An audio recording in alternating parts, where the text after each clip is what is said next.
Thanks a lot. Hi, everyone. Welcome to our another session. Hope my voice is loud and clear to everyone. Hope there is no issues in the audio.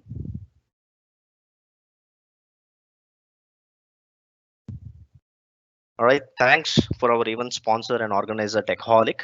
Please do follow us on our Twitter handle at I am Techaholic.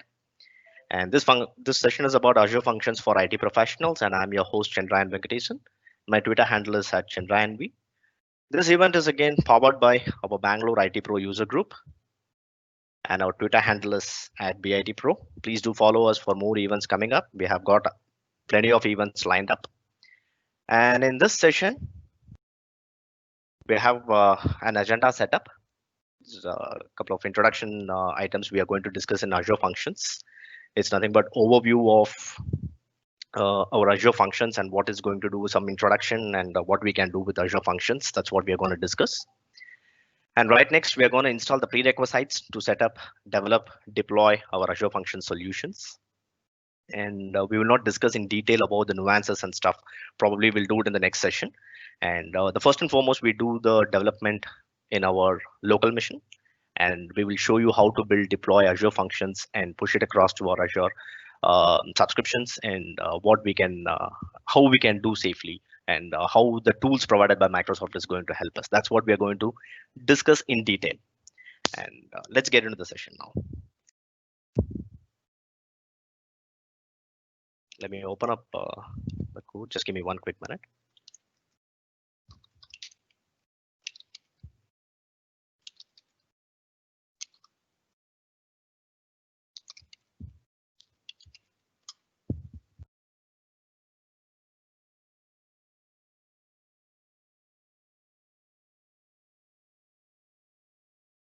Hope my screen is visible.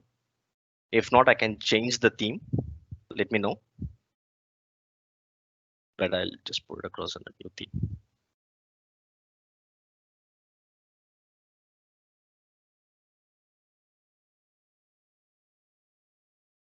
Yeah, it's good. Full screen. Okay, as I said, like this is our session summary. What we are going to do is let's look into the session one after other. So first thing, we need to know what is Azure Functions and what it's going to do for IT professionals. So Azure Functions, if you take like it is a code first approach, that means Azure Functions will enable developers and IT professionals to think about the business logic first and not to spend a lot of time on the infrastructures or on the other part of the development. Something like how do we do the integrations and do the input and output bindings and a lot of stuff. So it will save a lot of time and money. And the Azure Functions is nothing but it's a polyglot platform. It's supported languages are C#, PowerShell, Python, F#, PHP, and much more. These are all the very popular language which I listed it out here. And I think by March 2020, Microsoft has released a custom handler which will support other languages as well, provided that language support HTTP primitives. So that will be easy for you to write a program in the language in which you are familiar with. And if it is HTTP primitive supported, you can just lift and shift it to Azure Functions and make it supportive using the custom handlers. And that's in preview. That's not in GA. And recently I heard there is a language called Ballerina, and that is supported in Azure Functions. Team has tested it. And saying that Azure Functions, in short, I can tell, it will allow us to run a chunk of code. Say, for example, you have a PowerShell script which you need to run, which is going to do a chunk of work. It's a piece of work, right? So you can put it on Azure Functions, provided it's a supported language. So that will run in the infrastructure given by the provider. So we don't need to build some server or some kind of a machine in our environment to run it. So that's what all Azure Functions does. We will definitely go in detail about it. Before that, we will see what is the architecture of the Azure Functions. Azure Functions actually is built on top of the app service. All right. So if developers are there in the call, like you will be wondering, like, is it something similar to the web jobs? Actually, it is, but there is a magic happens in between. That is nothing but a web jobs script runtime, which will provide some kind of infrastructure for IT pros and developers to run their code. That's where exactly the Azure Functions differs from there. So if you see the logical layer, I mean the architectural layer, you will see the app services in the bottom layer, which will be your hosting platforms things, and web jobs are nothing but a supplementary of a app service. If you make it like that, it'll be easier for you to understand. So the web jobs extensions, what that provides for us is a triggers, input and output bindings. And the web jobs core is nothing but our programming model and the common abstractions layer. And as I said, the magical things happens in between the app and the function is like the web job script runtime and the language runtime. On top of all, our code and the configuration sets. So if we just build a small hello world, we will come to know about it in detail. So before getting into that, we will see what Azure Functions provide us. In common, when we discuss about Azure Functions, people think it's a serverless. Of course, it is when we choose the plan accordingly. So if I say I want consumption plan, then it is not actually it's actually a serverless. If you choose a different plans, then it is not actually 100% serverless structure altogether. So Azure Function as a serverless, what it gives is whatever you want to develop and deliver, you can do it as fast as possible because we don't spend time or money on the infrastructure development, right? We don't build a server, we don't build some kind of web applications or something like that. We just go right, deploy and push it. We provision function app, that's it. And our functions is going to do the logic. So the time is reduced to deliver it on the market, and the lower total cost of ownership. So every IT pro and developer will be thinking about the cost when they design something or when they're going to deploy some solution, or considering the amount you're going to spend on the tool. So if you take all these things, I can tell Azure Functions will provide you the lower total cost, I mean, or TCO, total cost of ownership. Because we all know that the platform is provided by our cloud. In Azure, we will call it as an Azure Functions, wherein in AWS, they call it as a Lambda, something like that. So they'll be our provider, and you're going to write your business logic, deploy it, and get the job running over there. And it can be of anything. It can be like orchestration, integrations, or some kind of a code running over there. And coming to the cost side, it's a pay per execution. We will see about the cost in detail. For now, we'll just consider pay per execution is one of the good feature. When it comes as a Azure Functions as such, apart from the serverless, what is the feature it is going to give for us is it's going to give serverless applications. That means I'm not going to do anything in my infrastructure. Of course, it's not serverless. Provider will take care of it. We have to consider like that. We will not spend money on it, or we will not go ahead and build some server for us. And the choice of language again. So as I said, it's a polyglot. So it supports C Sharp, supports F Sharp, multiple languages and other things. Pay per use pricing model. Bring your dependencies. This is something very interesting. By default, this is going to support us npm and whatever the package provider you want. It default supports that. So you just go ahead and point to the package and then get it downloaded in your function.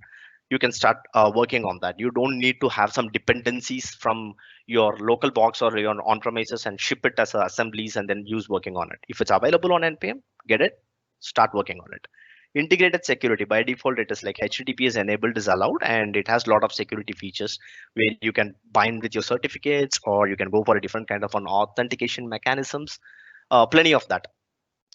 If a web application developer may think this is what exactly a web app does, and I can go with a web job as a supplementary for that to do it, very well you can go ahead and do. There is no problem in it. But Azure Functions is not something like that. It is allowing IT professionals also to do some kind of a scripting in the backend using the web job core and the runtime, where we will write in our own programming language or scripting languages to get the job done.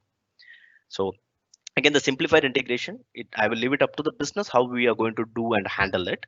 And most of this are handled by our bindings itself. Say, for example, I want to work with the storage. I don't need to write take a SDK and complete coding. I can go for the blob storage and some template, start working on it, and I will be simplifying the integrations so that my performance of the code will be improved. Because Microsoft gives me the feature of input and output binding where I can pick it up and use it in my program. I don't need to recode it, or I don't want to reinvent the wheel to work with the multiple services, something like a event grid, like with some kind of a scheduling jobs or with the storage blob or whatever it may be. It's already available. I can just go pick, put the logic over there. In my demo, I'll just show you what we have done in that. The flexible development is quite straightforward because of the language of choices and about the integration what I explained now. The stateful serverless architecture is one of the a good feature, but unfortunately, it is not available in PowerShell. It's available only in C# for now. It's nothing but a durable functions. I will take another detailed session probably sometime later. For now, we will consider a scenario like this where we need to run a long running jobs, or you need to orchestrate something. That's when we will pick stateful serverless architecture. That's mean I will go for a durable function. What exactly durable function does is it will go get the input from you, orchestrate it, and the orchestrator will invoke my activity task. Until the activity is completed, orchestrator will be idle, and the activity will go report to orchestrator saying, hey, I'm done with the job, the task what you have given. That's it. So you don't pay money until the task is completed, because orchestrator will be in the idle mode. And then you come back, take the job and get the output. So this is for chaining out functions, fan in, fan out, and a lot of big orchestration works, whatever your organization needs, we can do that. And I can give you a demo in my later session. But for now, let's have it in a theory. And as we all know that Functions app core tools and stuffs are open source. It's available on GitHub. For all these, I have given a documentation reference. Probably I'll show that sometime later. Now let's have a aerial view of pricing and plans. Though it is not important for a developer or for an IT pro, it's good to know. So that's the reason I just want to include it in my decks. So when it comes to the consumption plan, what is consumption plan? First, we need to understand that. When I'm going to, sorry? Sorry to interrupt you, but can you minimize the Teams window coming in the right side corner? Yeah, so people can see the whole window. Thank you so much. Yes, good. Thanks, Ajay. I'm sorry for that again. Okay, so coming back here, the consumption plan, what exactly it gives us is like you are going to pay only for the resources you consumed. So when your code is going to execute, what you will do is you will be running for certain amount of time and consuming amount of storage. Based out on that, you will pay. When you choose a consumption plan, Microsoft will give us the number of million requests as well as like 4 lakh GBs. I think it is more than enough to run some kind of chunks of job for the startup companies or small scale industries. And you can do a lot of magics using this, and it has a very good amount of numbers requests you can use. And on top, what you can do is like they will take care of Microsoft will take care of your workloads, and they will auto scale and auto scale in consumption plan. So you don't have any kind of a reserve. So the drawback in that is it'll be having a cold start. So when you don't run a function app for a certain amount of time, and when you call after probably a 20 minutes or a half an hour later, it takes some time to start. So we need to wait for that, and then we need to bear with that. That's the only drawback in the consumption plan. But if you are okay with that, no issues. Well and good, you can choose that, and you can use the consumption plan. If you want to, if you opt for a premium plan, it has a lot of additional features because you're going to pay for that, right? And the features more or less remain same like a consumption plan. But in premium, you are going to reserve the instances what you want. That means you will get one virtual CPU and the memory, it will be reserved for you. And there is no cold start. Whenever you go fire, when you call the triggers, it can be a scheduler or HTTP, whatever it may be. You will have a reserved instances and you will get the feature, and the performance will be improved. And if in case you don't need to publish your Azure functions to the external world, but you want to keep it inside your virtual network, you have to choose the premium plan. You cannot go for the consumption plan. So consider that you have a VNet created and you have a subnets, and you want to allow that in your VNet area. You can add the IP addresses, and that function app will be accessible inside your virtual network. That means inside your data center, defined data center. That feature is available in the premium plan. And we have the detail in the pricing documentation link. You can go through it sometime later. So there is another thing called app service plan. So app service plan is where you don't pay anything for your function. So this is what the statement Microsoft gives, but be aware, you will pay for your app service plan, but you will not pay for your Azure functions because you're going to host it on top of app service plan and it will not have an additional cost. It's as simple as that.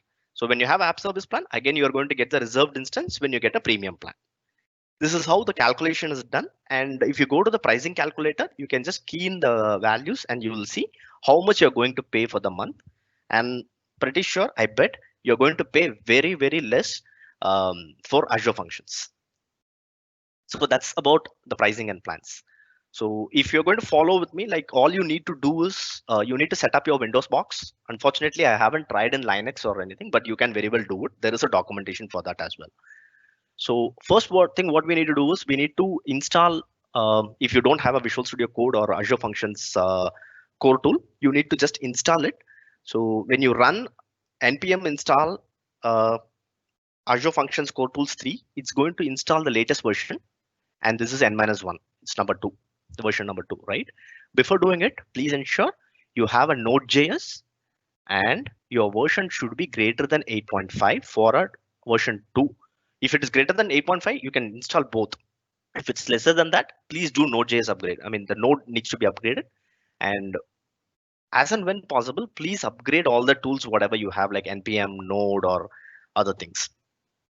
And why do we need to care about the Azure Function extension is when you need to do additional things, extensions like triggers or bindings, you need to have this so that you can install whatever the extensions you want, the custom extensions. But in this case, for our demo, we are not going to do it. It's something like if you're from a Node development background, what we do is we do a npm package install and we'll have a JSON file and we just go get the package, I mean the solution folder, and do npm install. It's going to install all the packages listed in the JSON file. Something like that it's going to do when you do the func extension install. There is a JSON file, functions.json file sit under the each folder, and there you will see the extension bundle handlers. It's going to install everything. So we don't do it by hand. I'll tell you how I'm going to create a function and deploy it. If you follow it, it'll be pretty easier. And if you have a different way of doing it, please let us know so that we will incorporate in our document. Right. So this is a small snippet which I wrote just for fun to show what is there in my machine. So if you run it, it's going to pull out my PowerShell version, Node.js version, npm version, what is the Visual Studio Code version I'm going to run, and the function core tool version. So function core tool version is something like you need to keep a tab. Please ensure that you're going to use the correct version because it's going to define your runtime and all other additional features for that. So I think enough of theory. Let's move on to create a Hello World app or a small Azure functions, and then we'll see how we can do it locally. So for that, I'm just going to open my Windows terminal or whatever the favorite host or ID you use. So let me create a folder. So this is how we scaffold when we create Azure functions. So if you're new to that, please don't worry. I'm just going to create a folder and use the command CLI of Azure functions to generate whatever we want. Nothing I'm going to do it by my hand in the functions or a configuration file. So let me call this as IBIT Pro. So now I have a folder. Navigate to the folder. This is an empty folder. We have nothing inside it. So the first thing first, I need to initiate the project, right? So that rather than I create some files and stuff. So there is another document which I've shared it in my PPT also. You can take it later. So what we need to do first is we need to do the func init worker runtime PowerShell. By this, what I tell to the machine is my worker runtime is PowerShell, not any other programming languages. That's it. So let's come back here and run it. Clear? So this will create set of files, profile.ps1 and all of the stuff. I'll open up in Visual Studio Code so we can explore it one after other. So if you see, it have created an extensions.json file as well. We'll see now. So now I want to open this in my Visual Studio Code.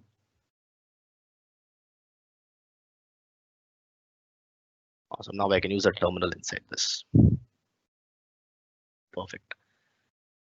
So when I initiated the project and the project scaffolding is created as expected, If you look into the requirements.psd1, this is pretty interesting. What Azure Functions in PowerShell language provides us is we don't need to install or download a modules during the runtime. You can put all the module information over here. Up to 10 in numbers it will support. Say for example, I need another module, something like PSHTML, or I want uh, DBA tools or something. I can just put it across here, whatever the module name and what version. That's it. It's going to pull out. It will make your the in sorry, I'll put it across this way. The instance where you're running your code will have all the available PowerShell modules or the tools, whatever you want. So that's what the requirements.psd1 is going to do, right? How this file is getting invoked is using the host.json. So this is where I just enabled it to true. So it says like, okay, look into this and please ensure that it is having any dependencies. Please enable it. And you see the extension bundle. For now, don't touch it. Leave it as it is.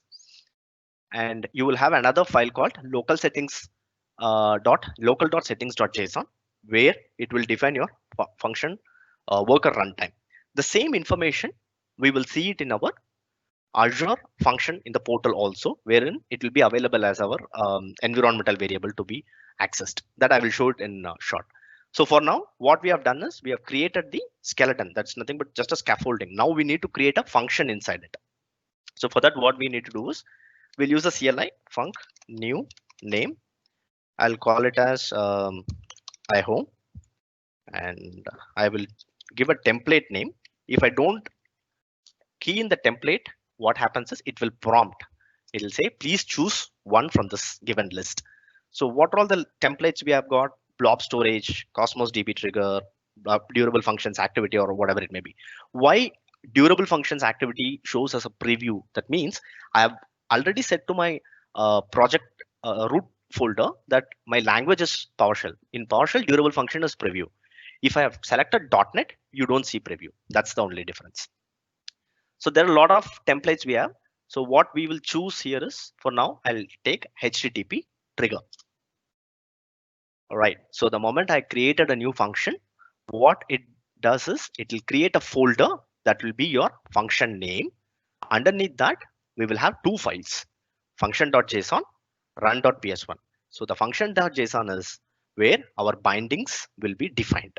So if you look into this JSON, for now, I'll just minimize it.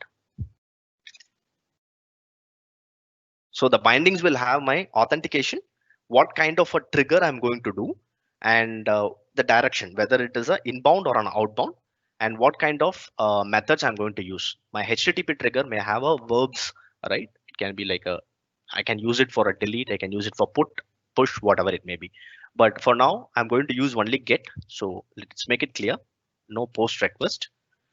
I defined it. So what happens now? My function.json is clear. It is going to accept only get, and it is going to throw back the response whatever I do inside my program. So here comes, as a PowerShell lover, we all see a file called run.ps1. I'm not going to change anything here. Just leave it as it is. We will see only the business logic for us. So this is the base skeleton code which you will get out of the box when you create a new function, right? What exactly this does is it's going to look out for a query parameter or a body to process the data.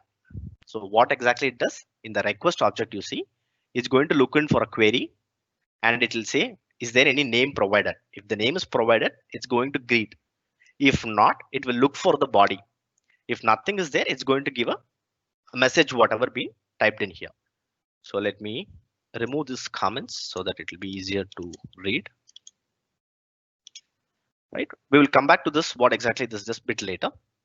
For now, let's try to run this to see what happens.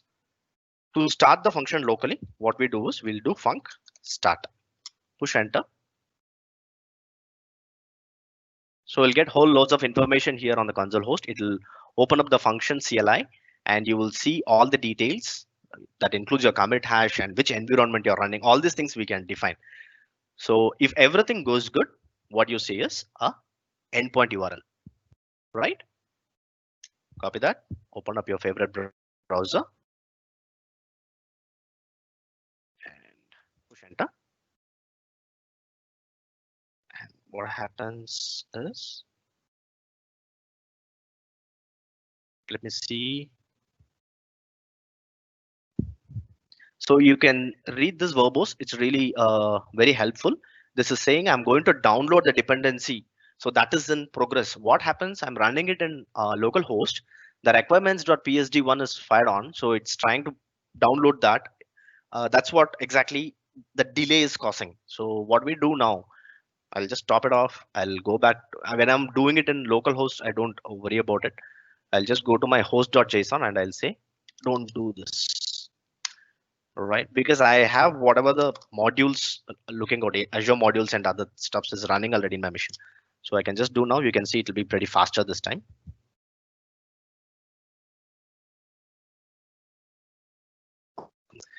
So now I got the output. It says like HTTP triggered function executed successfully. Pass a name in the query string or in the request body for a personalized response. So we know that how the routing works. We just say like something like, yeah. So this is going to take the query parameter. That's nothing but name. How do I know this? I've seen that in the code. So my request is going to take from here, request query name, correct? So it's going to read the name and then going to print that value. So whatever I change here, it's going to work accordingly. So if I change to Ajay, I'm going to see that response. If I'm going to change it to Deepak, yes, that's what exactly it does. It just reads the value of the name from the query parameter and run it. Same way, you can do it in the PowerShell by passing the body. That also it works. But when it going to be in through the body, as per the standard and the conventions, we always go with the post method. We will not go with the get method. So that's something like a verb grammars and things we use for our development as a best practice and patterns. So far, it's good. So this is nothing but our hello world. We have just triggered, created a function locally, and then we executed it. It's working fine. So if you want to add some more functions, you have to follow the same pattern, and you can just add n number of functions to your existing function app. But here comes another question. I have opted PowerShell as my language. All right. Can I go ahead and add a function which is going to which is be in a C# or a different language? No, it's not supported. You can't do that. But again, we being a PowerShell guys, what we can do is we can write some C# code inside PowerShell, and then we can do that. Yes, that is possible. You can just go ahead and goof it up like that. Some kind of an assembly files, you can keep it, download it as a module, and you can run it. That's very well supported. But you cannot write a C# script or a JavaScript inside the function app, which has been defined to be a worker runtime as a PowerShell. That's how it is, right? So now if I want to add another function, I'll just do the same practice. I'll just go choose the template and it will work. But now I'll just show you another small tip so that it will be helpful. Consider that you have given more than 10 modules here. You will be working for us on-prem stuff and things. Or you may need to connect somewhere in your data center where you have a custom modules you have already reached, but you need to add some more modules. It is not going to stop you. You can change that in your project root folder. See here, IBIT Pro is my project root folder, right? So what I do is I create another folder called modules. So I get inside the modules and I'll say whatever the module I want, I can just load it. So I'll save the module. Module name something like PSHTML, and my what happened? Okay, save module. So I'll just be very clear. It needs to be inside the modules folder, or else it will not work. And what is my module name is PSHTML. So what happens once I deploy this function?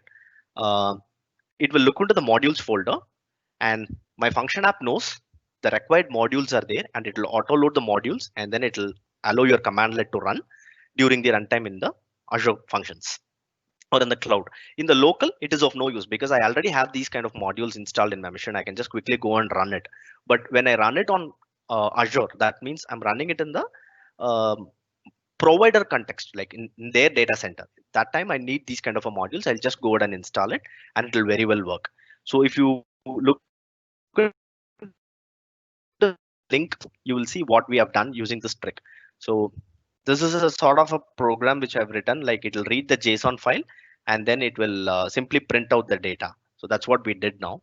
So instead of that, what we did, we added a modules PSHTML and added a bunch of HTML code inside my function app, sorry, inside my functions. And when I spin it up, I'll get a fancy result, something like this. So this is possible as well. You can use whatever the custom modules and you can process it. So for a demo, I have used a PSHTML inside it and executed. If not, you can just go to the requirement.psd1. Here also you can define it and say, load all my things on a go. So what will be the advantage here is your size of the solution will be lesser. You will not have bunch of folders and all these files inside it, right? So you just take it from the gallery and then you're good with that. And yeah, another question pops up. Is it only going to take it from the gallery from PowerShell? Unfortunately, I haven't tried with the private gallery. Probably we can test sometime later. For now, I don't have answer for that question if somebody has that. All right, so far, so good. Now I'm ready with the solution. Consider this is my product, whatever I have delivered, working product, and I need to push it across to my cloud, to my Azure function, right? So what we need to and quickly I'll take a tour how to create a function app. In short, consider that is a container. Functions are going to sit underneath it and do your actual job. So function app will hold all your functions. Let me get into that.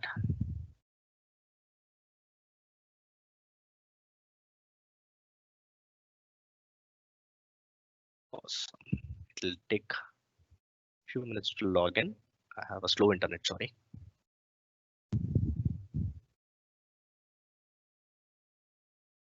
So there are n number of methods to create. We know that, right? We can create it using PowerShell. We can create it. You can, if you have an ARM template, you can deploy it using PowerShell or whatever using AZCLI, or you can use direct AZCLI commandlets to run and create your function app. That is also possible. And you can use REST API also. A lot of ways to do. So what exactly the function app does, like how do we create it in the portal? What are all the parameters I need to fill in? So once we take a tour in the portal, we will come to know. So get into the function app blade and then you just click on add. It's going to prompt you with resource groups and other details which you need to click in, right? So this is my subscription. So you can choose whatever the subscription where you have a access. That's very evident. And then you have to give the resource group name. You can choose one or you can create new on the fly, provided if you have a permission. And function app name is going to be a unique because it's going to be an entry in a DNS. So you need to ensure that you're going to give that. And what you need to do is you need to choose where you want to put your code. You are going to run it on a code or you want to do it on a Docker container. For now, I'll just do it on the opt for the code. And this is very important, the runtime stack, right? So you will choose whether you need to go for a .NET Core, Node.js, Python, Java, the supported language. I'll go for PowerShell Core, and probably if I get other opportunity, I'll go for .NET Core and show how durable works. So here is the PowerShell Core, and the latest version 7 will be by default enabled, selected for you. You can go for 6.2 as well. There is no stopper in it. But when you go for 7, my advice will be you install PowerShell 7 on your local box, test all the code on 7, and then you can push it. So for now, I'll leave it as it is. So choose the region where you want to deploy your code. So I'm going to put it on North Europe. That's where my function app will be hosted. So remaining is same, like you want to create a storage account or whatever it may be. Here comes another one. When I choose PowerShell, for now, it will runs on Windows, right? So it depends on that. It'll depend on the language. You can run it on Linux as well. Here comes the main thing, consumption plan and the premium plan. So if I choose a consumption plan, yes, cost effective, but you have to bear with the cold start and there is no option for VNet integrations and a couple of things. So you have to be very well aware of it. So you can go for the premium plan and either you create the plan or you can go for the existing one. I do have a couple of plans existing, so I'm not going to worry about it. So another important thing is monitoring. Do you want that? You enable the application insights. It's a very good feature and it's, trust me, it's must.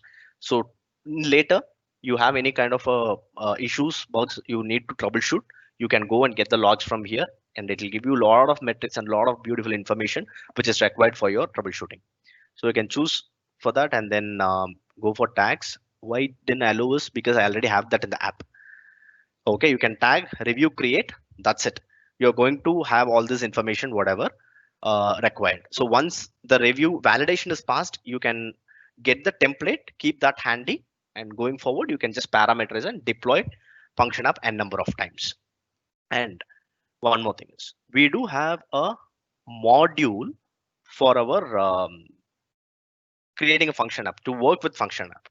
So recently PowerShell Microsoft team has announced that module. You can very well explore that in the AZ module, and you can create function app and you can configure it, reconfigure it, and whatever the configurations you can manipulate, very well you can go ahead and do that using that module. And when you have some time, you can just go ahead and explore that option, and as well as in the AZ CLI. Ensure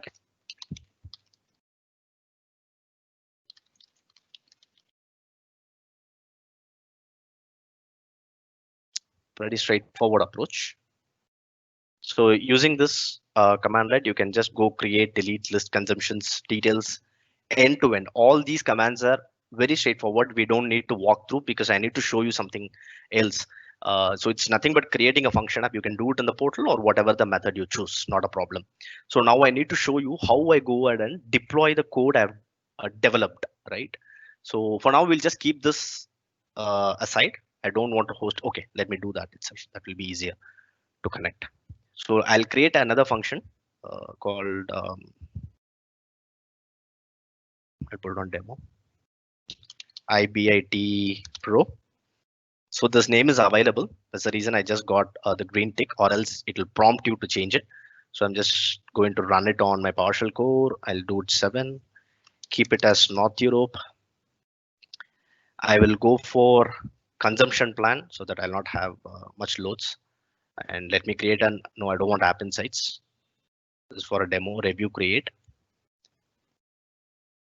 So if you're familiar with this, you'll be knowing that we can take the template out of here and then reuse it. I'm not going to do that. Just click on create. I'm good. Once the function is provisioned, I'll show you how I'm going to deploy my code. There are multiple ways again. You can do the zip deploy. You can just make all the zip and then deploy it once in AZCLI command line or whatever it may be. I don't want to take that route. I'll show you how do we do it from the Azure DevOps. That will be very, very easy way of doing it. So what we do is I'll just open up the Azure DevOps. I'll create a new project. So this way you can go ahead and organize your code and you can continue working with the version controlling, divide the work with your team, and you can associate your tasks, bugs, PBIs, features, backlogs, whatever it is. So process wise, it's pretty easier. You can very well do with GitHub, and you can do with a lot more other version controlling or CI/CD platform tools, whatever it gives. So there is no restrictions. I'll just quickly go ahead and clone this project, repository. Pretty simple. I'll go to temp folder and say git clone. I'm going to get an empty repository with one README file in that. So I'll open up BI Pro. This is my new code. So I repeat the steps, whatever I've done. I'll get inside BIT Pro inside this. And what I'll do is I'll create func init. So just sorry, I don't remember the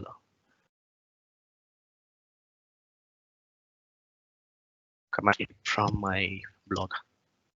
It's a worker runtime, which I need to fill in. Yeah, copy this.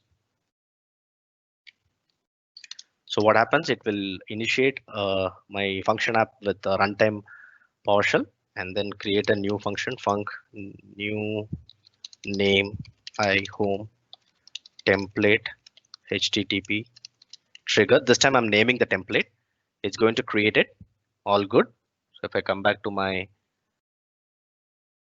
code, you'll see that I've got this.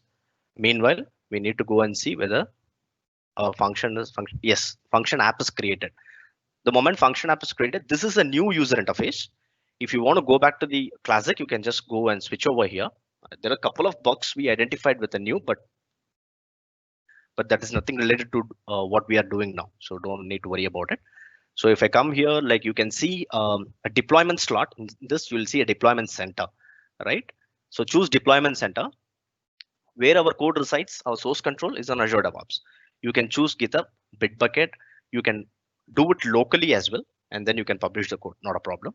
I'll go with the standard practice, choose Azure DevOps, continue. And here you get two options. You want to do all the build services using your Azure pipelines, or you want to go for the Kudu. I'll choose Kudu. And now it will, based out on the account you logged in, you will get this DevOps organization listed out. So I'm logged in with my ID, so I do get it. If in case in your organization, your Azure DevOps in a different directory, and say your subscription tenant is in a different directory, you can't do this. You cannot just log in with account, or you cannot create a guest account in one of the directory and try to connect it here. Probably you can try that, but it didn't, for some reason it didn't work for me, but I found an alternate. I'll show it in short. So now that I know there is a project called IBIT Pro, I've opted that, and my repository is IBIT Pro. That's my team project.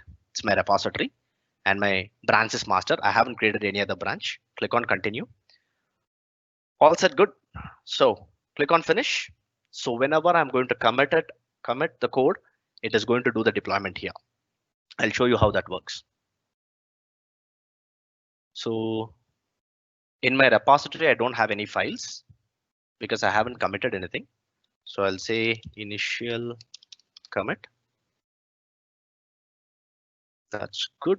Let's wait for a couple of minutes. Let this configuration get it going.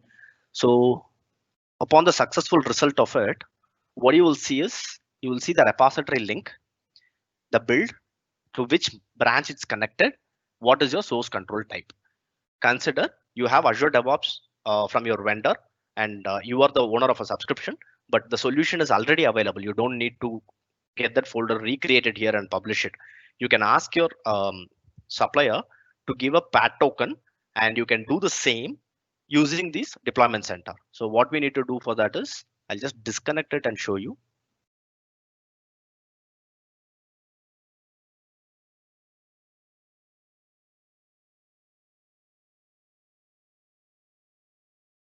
Sorry, may take a couple of minutes, let it do. So yeah, it disconnected. You can just go for this external Git, right? And then continue. Here you can just opt. You can give the repository name and the username password. You can give the PAT token. Both are PAT token. So that way, what happens is, while cloning the repository in the source controller, you will see the URL as the host Git, whatever it may be, the complete project URL, username, that's PAT token, PAT token, and then it will clone it. That's what exactly we do it in our local mission, right? When we have a PAT token, that's what exactly the system also does. So very well, you can do that. So for now, I'll just stick to the same. It's another fraction of a second. It's going to do that. Awesome.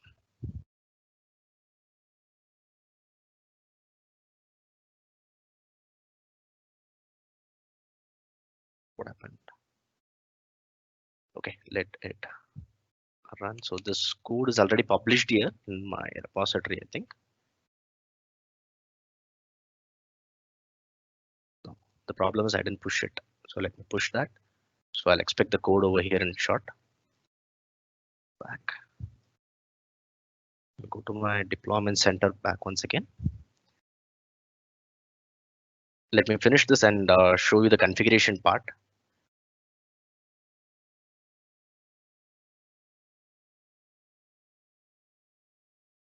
Okay. Let it go ahead and do this. So once the deployment is successful, what happens is you will see all your functions listed out here. For now, we don't have anything because the deployment didn't happen. What do you see on top of this is it says like, hey, you are in a read-only mode. The reason being is it is source control integrated. If you're developing locally and doing a push deploy, in that case, what happens? You can go ahead and edit it over here. You can just go write configurations or whatever the code. You can run the code directly here. I mean, sorry, modify the code directly and test it and run it, whatever. All these things you can do here, but that's not a best practice. You will just have a source control integration. You're good. So you commit it and the code is going to flow in here. I will show the sync in short. So apart from this, what else we see here is we'll see all other features. For example, the good one is like you go to the configuration, and once the function app is created, it will create a lot of key value pair items. That is nothing but your it's going to be your environment variable. It is going to serve you like that. You have to keep some secrets or something like that. But just for an example, don't keep any secrets over here. You should have it with the key vault integration, which I've planned it in my session 2. So for now, you will see all the out of box configurations created. Consider you need to have something, some kind of a variable you need to save it here, right? So you can just go to the new application settings. You just type whatever the names and then just click on OK. It's going to save that. And you can access it using the $env : the name of the application settings. That's it. It's going to get the value for you. And if you have some string, put it across, convert to a secure string, and then access the environment. Or you get authenticated for anything, whatever you want to use. But our advice will be, please use the key vault and then you can access it easily. So that will be the right way of doing it. So back here, coming to the networking, this is where I said you can go for your Azure front door, and you can have a controls with WAF, that is your web application firewall. That will take some time for me to explain, but for now we don't want to go with that. And another good feature is about the managed identity. I'm not sure how many are using it in the production. The Azure Function App supports the managed identity. So once my function app is provisioned, what we can do is we can go ahead and enable the managed identity. So what it does is it will give me a MI with a object ID, and that same object ID can be given permission on other resources of your Azure thing, like can be a subscription, resource group, storage account, virtual machines, or anything. So it will gain access without passing a credentials. And I think, yeah, this is the object ID. So something like it will act as a authentication agent in between the two resources. We'll keep it as simple as that. And it will be registered in your Azure Active Directory, and it will be managed over there. You don't want to remember your user ID, password, certificates, all these things. Those fashion is gone now. So directly you can go, this is something preview. I'm just observing it now. You can directly click on Azure role assignments, and you can assign permission here, which is in preview again, but nothing is going to break for us. We can go for that. You can select the scope. What do you want to give? So supported things will be listed here in the scope. So I'll just choose whatever the subscriptions or which subscription I want to give and what is the role of that. You can give contributor, like owner, whatever it may be. So that's it. What happens is when I go and run my function app and trying to do something on that particular scope, on a subscription, create something, on a subscription resource group, delete something. It's exactly going to do it without the credentials. How that is going to happen? I missed to show that when we provisioned it in the profile.ps1, you will see this piece of code. So what happens is it will take connect to the Azure using the managed entity. So that is set already in place. So once you give an access, you're good to go with that. That's what exactly the profile.ps1 does. Please don't try to tamper this or try to put some of the business logic inside this. It will not take it up. It will just do what exactly it's meant to be. And consider there are some scenarios where you need resource manager module, not the AZ module, right? So you can enable that alias, start working on it. So that depends on the scenario or the environment. So far it's good. So we have seen I'll not take much time, sorry. It's going to do the CRUD operations on the SQL pass. So I'm an IT professional for a company called Collabrains. So I have given a task to deliver a REST API for the given employee database. Consider this is my scenario. So what exactly I need to do for that? I need to enable a CRUD in the REST, that is create, read, update, and delete operations should happen on that. So I have got the database ready, up and running. So it's very straightforward. Click, click, click, go create. Your database is ready. But one thing you need to do when you want to do the managed identity authentication to happen on this, when you on I mean to say in the database, you need to provide the Azure admin user access. Then you can go ahead and get authenticated through that. I'll quickly show that before getting into this. So here is my all services. Where is my, let me search for the SQL server. This is my SQL server. Active Directory admin. You just go ahead and add that particular object guy here. Then it allows you to authenticate. So that's what I found when doing it. So back here, SQL databases. My database is online, no issues. So what I've done is I've created a solution which you can see here in my left pane. This will have multiple functions. That means can create an employee, I can delete an employee, I can query employee by ID, I can query all employees, and I can update an employee. This is a simple thing. So as I showed you, I created the function in the same way, and I committed the changes, pushed it to my repository. From the repository, the change flowed into my function app. So I'll show you that before. I think I disconnected here. What happens is, so now you can see the functions are available in my source controller. If I go to my function app and go to BIT Pro, my first endpoint route is ready already. If I go ahead and access this, you will see the function app host is up and running. Hopefully if things works fine. Yes. So you can see the version of that as well. If it is 2, it will show 2.0. Not a big difference. So now what is my route? I go to the functions. Now you can see my iHome HTTP trigger is enabled and available. So when I click on this, it will allow me to get the URL of it. That is get function URL, right? So I click on that and I'll get my function URL. You will see some weird characters with this. This is nothing but the code, authentication code.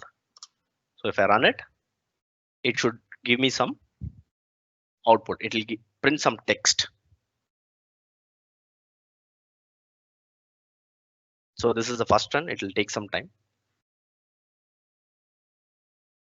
As I said, it is not in a premium. It's in a consumption. What's happening here is the cold start. So let this keep running. Not a problem for us. So I'm coming to the. This is a application which I built for our demo, which will have bunch of functions like creating, adding, deleting employees, and my database is over here. I'll duplicate it.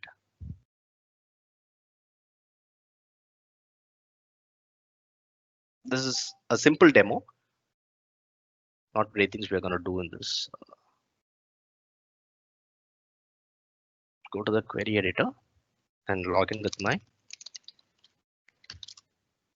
SQL authentication. I have enabled both, but not for my ID.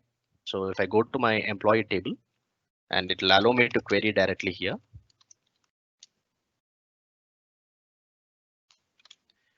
Right. Hope this is visible for you. So it has a couple of entries, couple of rows here. So what we need to do is we need to programmatically query it. I will generate an API. I'll give it to my developers to use it in their application, or I'll give it to some HR team, like they will just keep entering employees over here, whatever it may be. The use case is our choice. So now first I need to create a new employee. So what we need to do is I'll keep it up as administrator. Okay, why I opted this demo is I just want to tell you another good example. I can choose a DBA tools module and use it quickly. There is no issues in it, right? It's available on the gallery. I can add it and then I can keep using it. But what happens here is when I tried with the modules, for some reason, I got a 500 HTTP timeout error. That's because while downloading it, the backend worker process didn't have a communication for more than 280 seconds. So what happens? Ultimately, Azure load balancer will fail. I will get a 500 in my front end. That means in my browser, 200 OK status in my application insights. So I was a bit confused. So I just reached out to Microsoft and they identified and they gave this information. When you're trying to do and installing the modules or doing some jobs taking more than 4 minutes of idle time, where your front end IIS server and the backend worker process is not going to communicate, that should break. Yes, of course it broke, but the problem is the log went to Microsoft data center. It didn't showed in my application insights, or it didn't show in my REST method CLI wherever I called. So that was bit confusing, but that's the scenario here. If your front end and back end is not going to communicate for more than 280 seconds, only in HTTP trigger you will get that issue. So what I did is I had a pretty old-fashioned code. That means that is going to create the function. So I'll show you the code. So you will be like thinking like how old it is. So this is pretty old-fashioned code, right? I'm using a SQL client, SQL connection, establishing that object, creating that object, and then inserting into it. This code will also work. You don't need to explicitly go ahead and say I need this particular DLL. I'm running it on the Windows box. I just tried it. It worked charm. So what I did is I just used some exception handling, and whenever I pass my body with a value, it is going to insert the record. So what will be the function.json here? It will be my post method. It will not accept a get verb. So when I come back here and I just want to see how this works, let me say like employee number 10. I'll give some example. Okay, let it run. Awesome.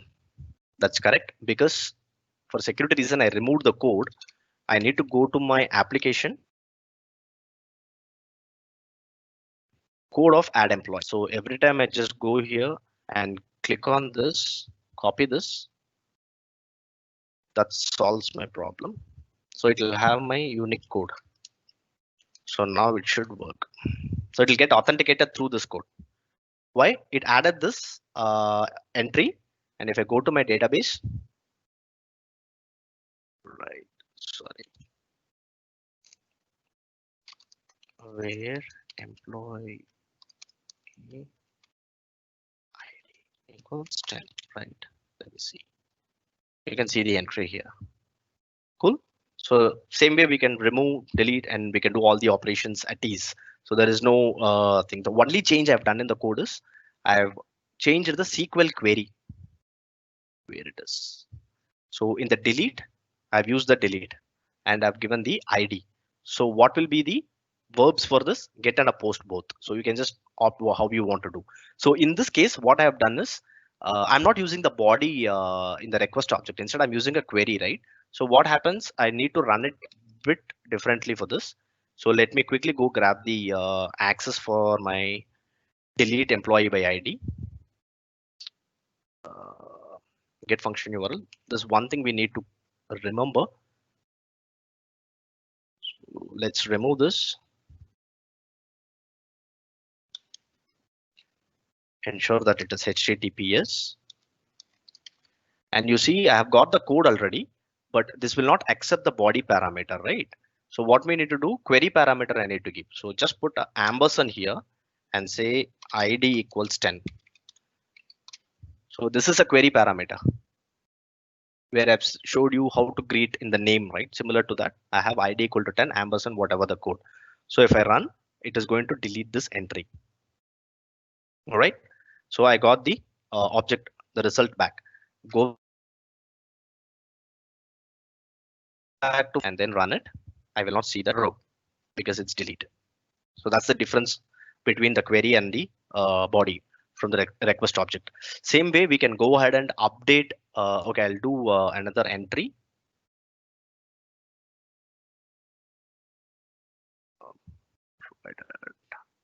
So you can also, similar way, you can also go ahead and read the data. All the code is available. You can just make use of it. So if I want to, this is my route, right? I list employee ID. If I go back to my function app and I say like show my list employee and get the function URL. If I don't want to give the code or the secret thing to my employers or to the developers, you can simply go ahead and give the anonymous access. So that will also help you. That's not a big difference here. So how do we do that is, you can go to the function here. Instead of the authentication level to function, I'll give it to anonymous. So what happens is your function URL will look like a shortened one with no code. So simple as that. So this is how the HTTP trigger works. So there is no big magic. You have created an endpoint route, and that endpoint route is going to act for the code what you have written inside it. So I'm to show you how the event driven works in the function, something like a bit more interesting than HTTP trigger. So in the same function app, I've written a function called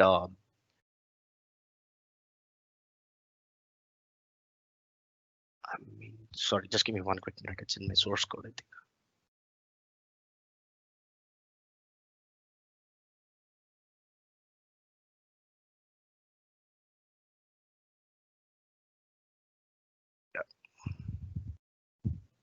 So I'll just show the code over here directly. It is called event grid demo.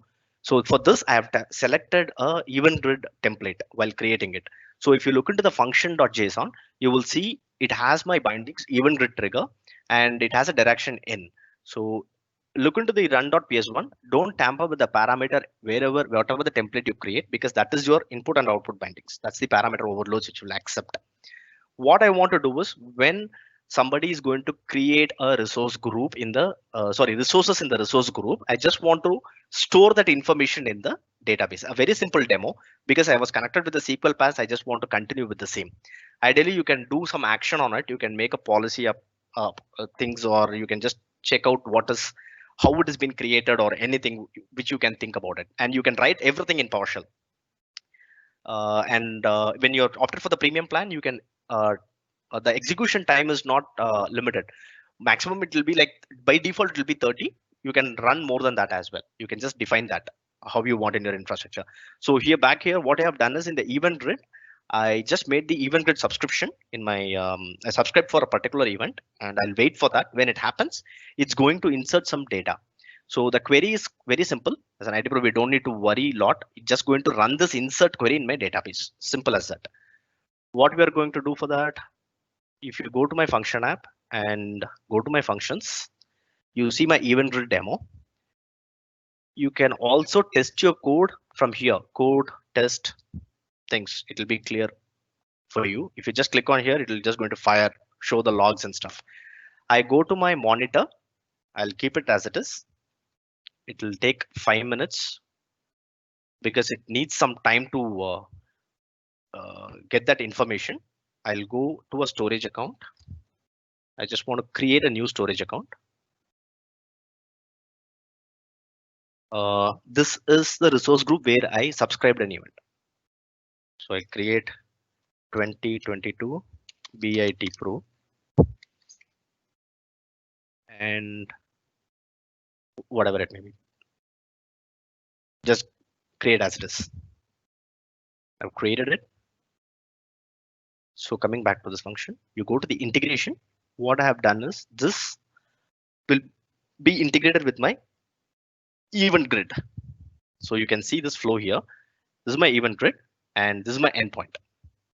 So what happens is, if you go to the, let me show it from here. Let me go to the event grid subscription, event grid subscriptions, and my topic is on my Azure subscriptions. So I've got one event grid subscriptions, right? Created it. So the endpoint for that is my function app.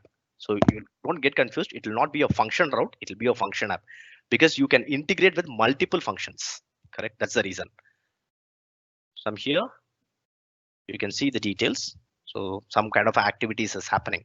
So what I've done here, if you go, okay, navigate to the function, it should show the filter. So I'll show the filter. So I've written, when the resource write is success, and that's when that action will take care. If you say that I don't want that, I want to monitor only VMs created, storage account is blah, whatever it may be, just think about it. You can just go to add a new filter, and you can say data.operations, whatever it may be. How do I know that? How do I know what is the key? That's the output of your event grid when it is going to spill out when the action has been successfully created. So back here, I'll just show you what happened in my database. I've created one table called iEventGrid demo, whatever it may be. Let me show that. I forgot. Yeah, I have iEventGrid demo, right? So this table will have the values.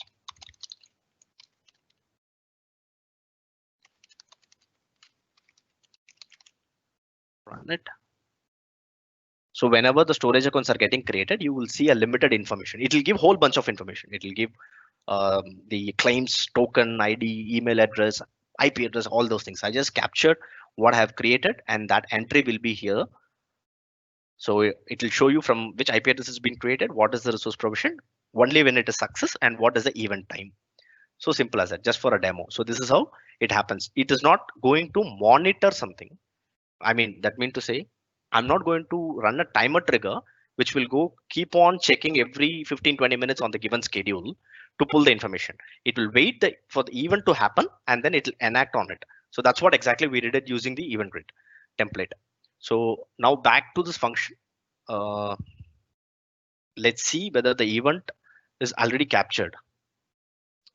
Sorry, I'm on the wrong navigation window. Back here. So to my functions, go to my event grid demo, to my monitor.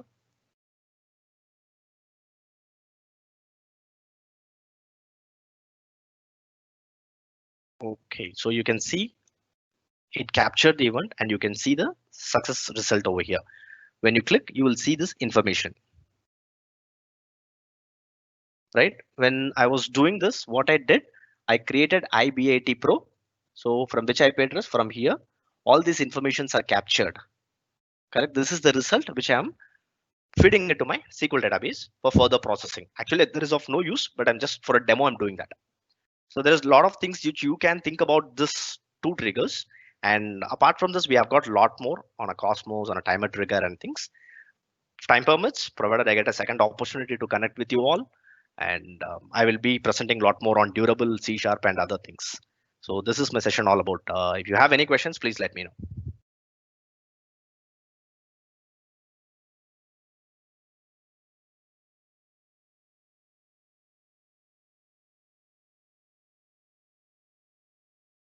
Hey Jay, over